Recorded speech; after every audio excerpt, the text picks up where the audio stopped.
Welcome back to Keep Your Hebrew. Today we are on day 13 of 30 days of Isaiah, and we'll be looking at Isaiah chapter 37, verses 14 through 20. These verses take place in the context of the historical interlude in the book of Isaiah dealing with Hezekiah's reign. So we know from 2 Kings that Hezekiah did what was right in the eyes of the Lord. In his 4th year, the northern kingdom fell to Assyria. In his 14th year, Sennacherib, the king of Assyria, turned his attention to Judah. Throughout this situation, Isaiah encourages Hezekiah, who prays to the Lord in the midst of the siege. And we're going to take a closer look at his prayer. We'll now look at verses 14 through 16. Vayikach Hizkiyahu et hasafarim miyad ha-malachim vayikra'ehu vaya'al bet Adonai. Vayivresehu Hizkiyahu lifnei Adonai. Vayitpalel Hizkiyahu el Adonai lemor. Adonai Tzavaot, Elohei Yisrael, Yosef HaKeruvim, Atahu HaElohim Levadecha, Lechol Mamlechot Haaretz, Ata Asita et Hashamayim ve'et Haaretz. Now, that is a stirring prayer. And Hezekiah took the scrolls, or the letter, from the hand of the messengers who had received it from the Rabshakeh, who is Sennacherib's representative, a little bit like the mouth of Sauron, if you know the Lord of the Rings. And he read it, and he went up to the house of the Lord. Paras means spread. So Hezekiah spread it, referring to the letter. He spread it before the Lord. And Hezekiah prayed to the Lord, saying, O Lord of hosts, God of Israel,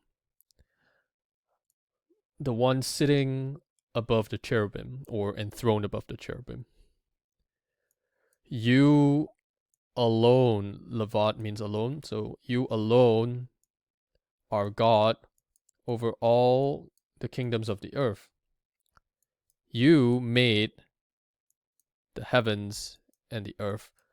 So a very, very clear recognition of the creator-creature distinction here in Hezekiah's prayer.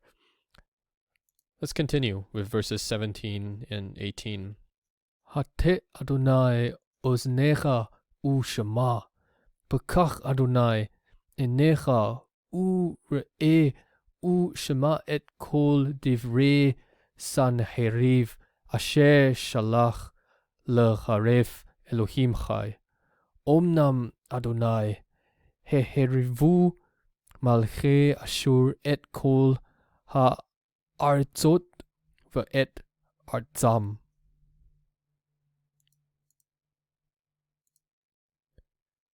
Okay, let's work through the translation. So, hate is actually from natah. This is a he-fill imperative. And natah usually means stretch out. In the he-fill, it really means something like cause something to bend down. In this case, cause your ear, O Lord, to bend down.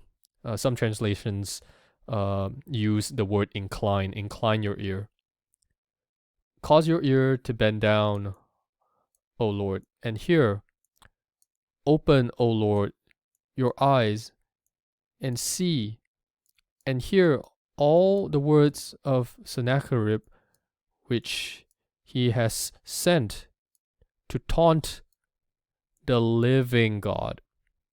And this is going to be more salient when we contrast the living God with the dead idols of the nations. Omnam, truly, this is an asseverative expression.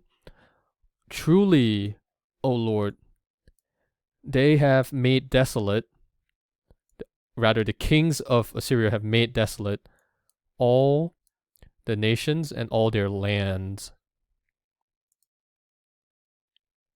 Moving on to verses 19 and 20. V'naton it Elohehem ba'esh ki lo Elohim hema ki im ma'aseh yedei Adam etz va'even va'ye'abadum v'ata Adonai Eloheinu hoshi'enu miyado v'yedeu kol mamlechot ha'aretz ki ata Adonai levadecha.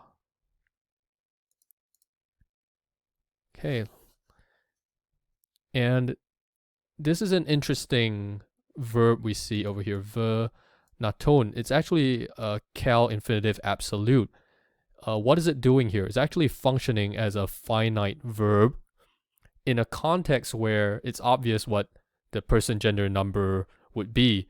So it's obvious that this is referring to how the kings of Assyria are putting or casting their gods, they're referring to the nations that they've conquered, throwing their gods into the fire.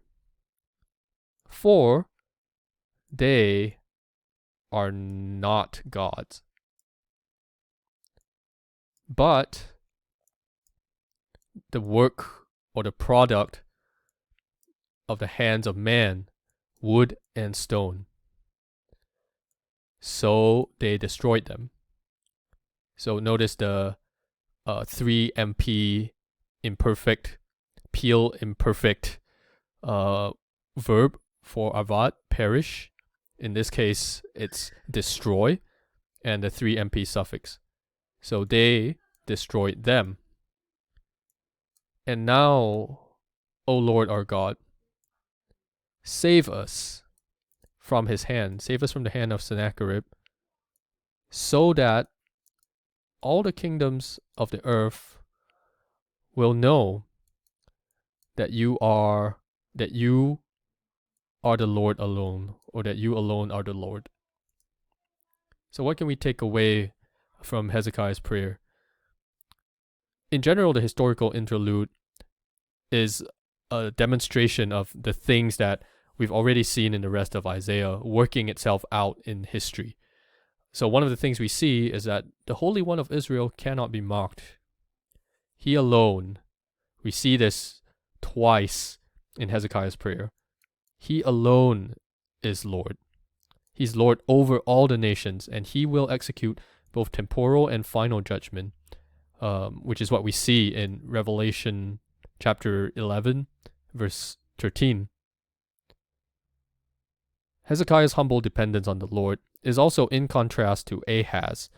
Ahaz will not ask for the sign that the Lord has asked him to ask for, but Hezekiah does not hesitate in praying to the Lord. And as he does so, he upholds the creator-creature distinction, always being conscious of how the Lord is uniquely and supremely God, as the one who created the heavens and the earth, as the one who stands in distinction to the dead idols of wood and stone. Given the context of his prayer, Hezekiah also demonstrates the attitude expressed in Psalm 56, verse 4 in the Masoretic text. Yom ira ani elecha eftach. What is this saying? The day I'm afraid, or when I'm afraid, I to you will trust, or I will trust in you. Hezekiah, by and large, was a godly and faithful king. However, as we'll discover in the rest of our time in the historical interlude, Hezekiah also had clay feet.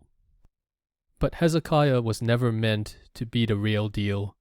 Rather, he points us to our perfect King Jesus, who in the midst of pressure, in the Garden of Gethsemane, entrusts himself to the Lord in prayer.